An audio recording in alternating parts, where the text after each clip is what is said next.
आप किसी को ये सीड ऑफ एप्पल बनाना नहीं आ रहा तो वो गौर से इन डॉट्स के ऊपर तवज्जो करें कि ये मैं कैसे डॉट्स बना रहा हूँ। इन तवज्जो करें इन डॉट्स के ऊपर। अब इसी के साथ हम टॉय भी बनाते हैं। ठीक है, ये देखें, ये ढलान बाहर की तरफ निकलती है। ये देखें, ये वाला हिस्सा ये बाहर की तरफ निकलता है। बिस्मिल्लाहिर्रहमानिर्रहीम। तमाम स्टूडेंट, उम्मीद है आप सब लोग खैरियत से होंगे। तो आज हम पिछले टॉपिक को आगे बढ़ाते हैं। हरूफ तहज्जी के कुछ ऐसे हर्फ जो रह गए थे उनकी बनावट आज हमने पढ़नी है कि हरूफ तहज्जी में सीड ऑफ एप्पल की कितनी अहमियत है और इससे कौन कौन से हर्फ बनते हैं। देखें, इसके बनाने का तरीका क्या है। अगर आप किसी को ये सीड ऑफ एप्पल बनाना नहीं आ रहा तो वो गौर से इन डॉट्स के ऊपर तवज्जो करें कि ये मैं कैसे डॉट्स बना रहा हूँ। इन तवज्जो करें इन डॉट्स के ऊपर। अब इसी के साथ हम टॉय भी बनाते हैं। ठीक है, ये देखें, ये टॉय भी बनाते हैं इसी के ऊपर। और सीड ऑफ एप्पल के साथ जब आप क्लॉक वाइज शेप ऑफ मुंह लगाते हैं तो स्वाद भी बनता है। ठीक है, तो इनसे काफ़ी आपके हरूफ बनते हैं। ये सिर्फ ये हरूफ ही नहीं बल्कि दो चश्मे जो है वो भी यहाँ से ही आता है। ये देखिए, वन सीड ऑफ एप्पल, इसको थोड़ा सा आगे ले जाएं, another seed of apple यहाँ से आप निकाल सकते हैं। तो टू सीड ऑफ एप्पल जब मिलते हैं तो दो चश्मे हे बनता है। इसकी ये प्रैक्टिस करनी है आपने। तो इसके बाद काफ की जो प्रैक्टिस है वो आपने कैसे करनी है। लेस देन के साइन को देखें गोल किया और उसके बाद हमने एंटी अपना clock with shape of moon इसको दे दी। ये देखिए, ये ढलान बाहर की तरफ निकलती है। ये देखें, ये वाला हिस्सा ये बाहर की तरफ निकलता है।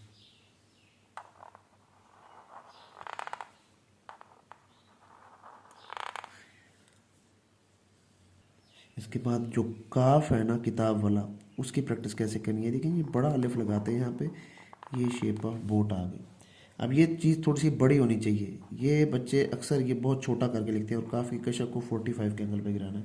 अब बच्चे जो गलती करते हैं वो ये करते हैं, यूँ करके इसको यूँ कर देते हैं। एक तो ये अलिफ छोटा लिखते हैं यहाँ पे और फिर कशक जो है ना वो 45 के एंगल पे गिरने के बजाय वो उसको यहाँ पे ऐसे गिरा देते हैं। तो ये गलती आप नहीं करें। तो हम इसको ऐसे लिखेंगे, ये बड़ा अलिफ और शेपा बूट और उसके बाद ये कशक। थोड़ा सा खम इसके अंदर डालना है अपने, सीधा नहीं बिल्कुल खड़ा कर देना इसको, वो खूबसूरती नहीं होती इससे। जब आप इसको सीधा ये लिखते हैं तो इतनी खूबसूरती नहीं होती, थोड़ा सा खम डालना है आपने। अब छोटी ये जो है ना उसमें तिरछा सी आता है। ये देखिए, तिरछा सी और शेप ऑफ मून, तिरछा C then shape of moon, clockwise यहाँ पे मून लगता है। ऐसे करके ना यहाँ से मैं आपको डॉट लगा के देख, ये इस तरह तिरछा सी और यहाँ से आप लोग डॉट लगा दें। ये ऐसे आपने छोटी ये सीखनी है।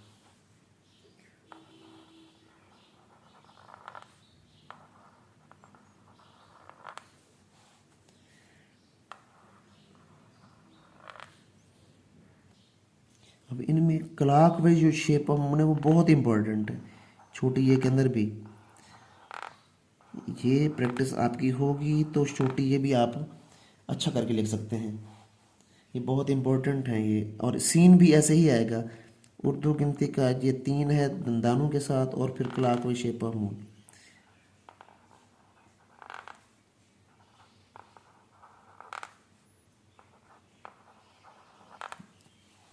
ये बनावट देख लें इसकी,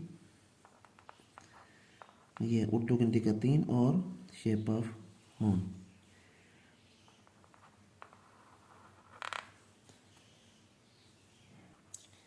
अब बड़ी ये में क्या करना है, छोटा अलिफ ज़ेर या ज़बर यानी रे बना के, ऐसे ये रे बना के उसके साथ शेप ऑफ बोर्ड दे दें आप। ठीक है, रे बना के उसके साथ शेप ऑफ बोर्ड, ये आपका बड़ी ये बन गया।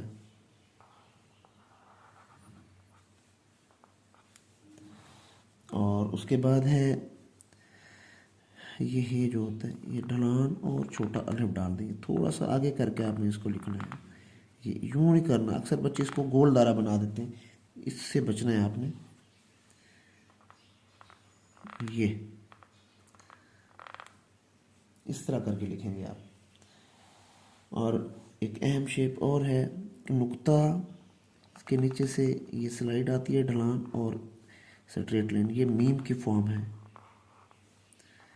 हरूफ तहज्जी में ये बड़ी अहम है। नुक्ता, इसके नीचे से आपने ढलान लेके आनी है। बच्चे बहुत गलत करके लिखते हैं, इस तरह और इस तरह करके लिखते हैं, तो ये इनसे आपने बिल्कुल बचना है। मीम को आसान तरीके से लिखने का यही तरीका है।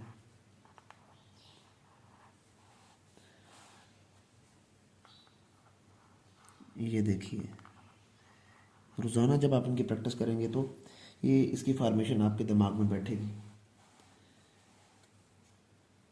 हाँ, पेन के साथ जो लोग करना चाहते हैं, मीम लिखना चाहते हैं, मैंने आपको कहा था कि नुक्ते के साथ आपने ये ढलान नीचे ले आनी है, ऐसे नुक्ता ढलान। इसको ज़्यादा लंबा भी नहीं करना, यूँ अक्सर करते हैं, ये भी गलत है। और आपने यूँ भी नहीं करना, ये कॉर्नर जो निकाल देते हैं, इनसे बचना है आपने। ये मीम जब किसी से अटैच होगा ना, फर्ज करें ये के साथ अटैच हो, तो ऑलमोस्ट नीचे जाएगा ये लाइन के।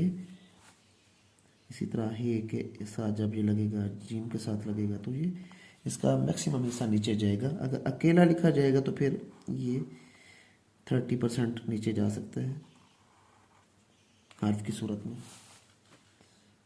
तो आज हमने सीड ऑफ एप्पल की प्रैक्टिस की, जिससे तोय बनाया। उसके बाद हमने स्वाद की प्रैक्टिस की, clock wise shape of moon की भी प्रैक्टिस की हमने, छोटी ए की भी हमने प्रैक्टिस की आज, और टू सीड ऑफ एप्पल यानी दो चश्मे हे की भी आज हमने प्रैक्टिस की।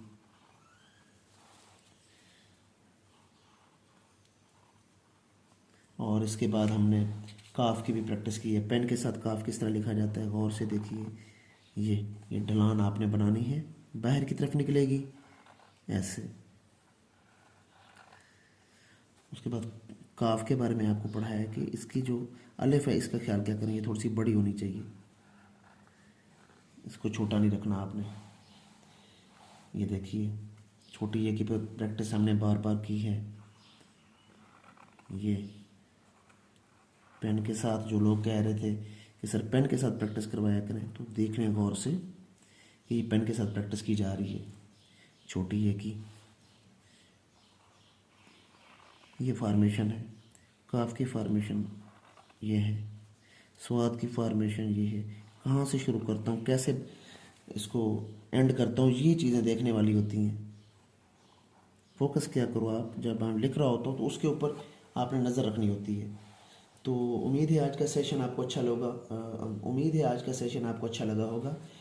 जो पेरेंट्स अपने छोटे बच्चों की राइटिंग के लिए परेशान हैं, तो फ़ौरन मेरा व्हाट्सअप नंबर स्क्रीन पे शो हो रहा है, आप यहाँ से रब्ता करके अपने बच्चों की इंग्लिश उर्दू की जो लिखाई है वो ठीक करवा सकते हैं। मेरे चैनल को लाजमी सब्सक्राइब करना है, बेल आइकन लाजमी प्रेस करना है। इंशाअल्लाह ताला अगली वीडियो में आपसे मुलाकात होती है। अपना बहुत सारा ख्याल रखिएगा। खुदा हाफिज़।